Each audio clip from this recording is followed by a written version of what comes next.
Entro, pasok. Ay, wala pala ako nito. Meron nga ni pala ditong nilitik na espada at matalas din nga ni pala ang ngipin nito. Para ang jowa mong matalas magsalita tapos iiwan ka din naman pala sa wala. Tapos, meron din naman pala ditong nilitik na batalay. Sa sobrang higpit nga ni ng hawak ko, ay namula na ang mata. Dapat ganito ang ginagawa ninyo sa jowa nyong hindi makontento sa isa. What?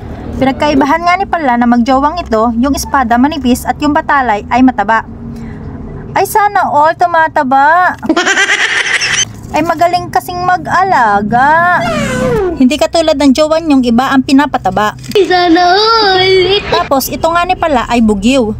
Siguro ito yung anak nila. Dahil may laang ang nguso nito. Sari-sari na naman ang nalalaman ko. Ay kainaman na. Ayan nga ni pala may klilang ang nguso, no?